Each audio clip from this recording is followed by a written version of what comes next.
Hai hai hai, Assalamualaikum warahmatullahi wabarakatuh. Kali ini Ibu tidak berada di rumah, tidak berada di dalam ruangan, tapi Ibu berada di luar. Apa kabar anak kelas 3A? Nah, hari ini kita akan melanjutkan pembelajaran kita, yaitu tema 7, subtema 4, pembelajaran 4. Lebih jelasnya silakan kalian buka buku kalian. Halamannya, wah kebetulan Ibu nggak bawa buku nih, jadi kalian lihat aja halaman berapa ya. Nah, perhatikan dulu slide berikut. Pernahkah kalian naik kendaraan ini? Kendaraan apa ya? Nah, ini dia. Apa namanya? Ya, kereta api. Yang berikutnya, ini ada namanya perahu. Kedua alat transportasi ini mempunyai masing-masing keunggulannya dan ada juga kelemahannya. Yang pastinya tempat mereka beroperasi pun sangat berbeda. Nah, coba perhatikan.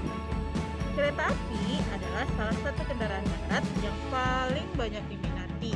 Kenapa ya? Karena salah satu alasannya adalah karena biaya transportasinya yang dapat dijangkau oleh semua kalangan. Apakah kamu tahu jenis kendaraan darat lainnya? Ya, coba sebutkan. Ada motor, sepeda motor ya, ada sepeda, dan kendaraan darat itu adalah kendaraan yang banyak sekali jenisnya. Bisa kita temukan mana itu banyak sekali. Bagaimana dengan kendaraan air dan udara? Ya, betul sekali. Kendaraan air bisa kita contohkan itu, iya, perahu tadi salah satu contohnya. Coba kamu cari tahu yang lain.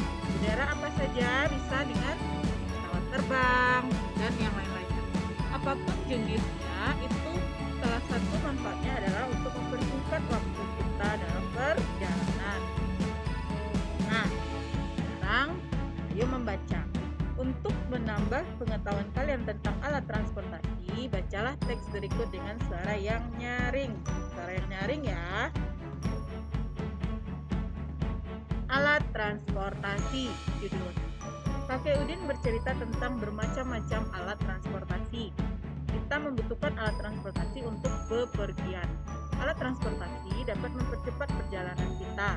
Alat transportasi darat digunakan hampir semua orang. Ingat ya, hampir semua orang, karena jenisnya banyak.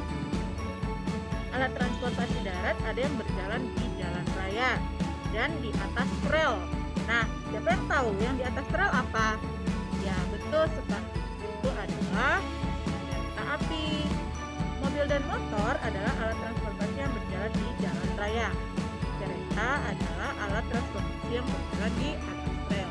Kita menggunakan alat transportasi darat untuk jarak dekat dan jauh. Alat transportasi air digunakan oleh orang yang tinggal di dekat perairan. Alat transportasi air digunakan untuk menyeberang sungai atau laut. Alat transportasi air untuk jarak dekat misalnya adalah perahu, seperti gambar yang kamu lihat tadi. Untuk jarak jauh kita bisa menggunakan feri atau kapal. Nah, feri ini biasanya digunakan untuk menyeberang ya. Nah, orang menggunakan alat transportasi udara untuk jarak jauh. Alat transportasi udara adalah alat transportasi yang paling cepat. Kita dapat tiba di tempat yang jauh dalam waktu singkat. Pesawat terbang adalah contoh alat transportasi udara. Alat transportasi terus berkembang. Sebagian alat transportasi didatangkan dari negara lain, seperti stasiun karya anak Indonesia. Anak-anak harus rajin belajar dan berkarya untuk, ingat ya, harus rajin belajar dan berkarya untuk. Nah, perhatikan gambar ini. Ini ada orang bersepeda. Di bawahnya ada gambar mobil. Nah, orang bersepeda itu banyak sekali manfaatnya. Tapi ketidakuntungannya atau kerugiannya tidak bisa kita pakai dalam jarak untuk menempuh jarak yang jauh. Tapi kalau mobil bisa kita gunakan untuk menempuh jarak yang jauh. Alat transportasi sudah sangat banyak. Adakah alat transportasi yang menjadi khas daerahmu?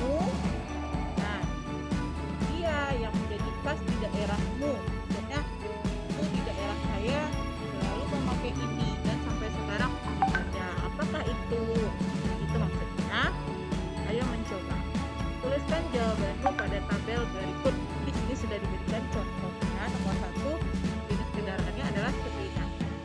Contohnya sepeda santai, sepeda gunung, sepeda balap, dan lain-lain. Silakan kamu tulis nomor 2, 3, 4, dan 5. Nah, sekarang ayo menulis. Amati kembali teks alat transportasi. Kemudian garis bawahi kata-kata tentang alat transportasi. Lalu buatlah kalimat dari kata yang kamu temukan. Ini sudah pernah kita contohkan tadi ya. Tadi ada yang membuat bus, kalau tidak salah tadi, kemudian ada pesawat. Kan kamu buat kalimat dengan katamu sendiri. Oke. Nah, sekarang ayo bermain bareng. Setiap orang memiliki alat transportasi yang disukai. Contohkan tadi, ada seorang anak tidak suka naik mobil. Kenapa ya? Dia hanya suka naik sepeda motor ataupun sepeda. Karena apa? Karena dia suka mual atau mabuk kalau naik mobil. Kemudian ada lagi yang tidak suka naik perahu. Ada apa kira-kira? Kenapa dia tidak suka naik perahu? Karena dia tidak bisa berenang. Nah, setiap orang juga memiliki alat transportasi yang tidak disukai. Kemudian ada lagi yang takut naik pesawat. Nah, apakah kamu dapat memaksa temanmu menyukai alat transportasi yang tidak disukainya? Tidak. Apakah akan terjadi jika kamu memaksa? Nah, ini pertengkaran. Apa yang akan terjadi jika kamu tidak? Yang damai, pertengkaran. Setelah bermain peran, kamu sudah tahu bukan? Pentingnya saling menghargai perbedaan. Saya tuliskan pentingnya menghargai perbedaan.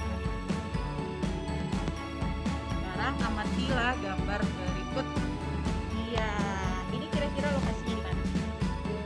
Di kolam berenang. Ada orang lagi berenang. Udin menyampaikan perasaannya kepada kakek bahwa ia sangat nyaman naik kereta api. Karena kereta api adalah salah satu kendaraan darat. Udin takut naik kendaraan air karena ia belum pandai berenang. Kakek mengajak Udin dan Mutiara berenang. Sambil menunggu kakek, mereka membaca peraturan yang ada di dekat kolam berenang. Nah, sekarang peraturannya ada 10. Pertama, untuk garis besarnya ada tulisannya jagalah keselamatanmu dan keselamatan orang lain. Jadi kita tidak boleh egois. Yang untuk menjaga keselamatan kita itu tidak baik. Jadi kita juga membutuhkan keselamatan orang lain. Nah, ini peraturan yang pertama. Tidak sakit kulit, sakit mata, dan sakit menular. Itu sudah dijelaskan kalau kita sakit, kita tidak boleh berenang karena akan menimbulkan kepada orang lain tertular penyakit kita. Kemudian gunakanlah pakaian berenang. Tidak membawa makanan ke dalam kolam. Tidak membawa binatang peliharaan. Ganggu kenyamanan orang lain. Membilas anggota tubuh sebelum berenang. Tidak meludah dan buang air kecil. Nah, ini sangat kotor sekali. Tidak memakai alas kaki. Dan tidak berlarian di tepi kolam. Jika kamu berlarian, bukan diri kamu saja yang dibahayakan dalam bahaya, tetapi orang lain bisa jadi akan tersenggol. Kemudian tidak melompat ke dalam kolam. Ini juga dapat membahayakan orang lain. Dan tidak bermain-main yang bisa membahayakan diri sendiri dan orang lain. Nah, peraturan dibuat untuk ditaati keselamatan bersama. Kita harus menaati peraturan yang ada. Menaati peraturan ya, kita bisa menjaga keselamatan diri dan orang lain. Ambillah satu peraturan kolam renang. Ingat yang tadi? Sakit, tidak apalagi ludah atau buang air kecil dalam kolam renang. Lalu jelaskan mengapa ada peraturan itu dan bagaimana jika melanggarnya. Ceritakanlah apa yang kamu lakukan untuk menjaga keselamatan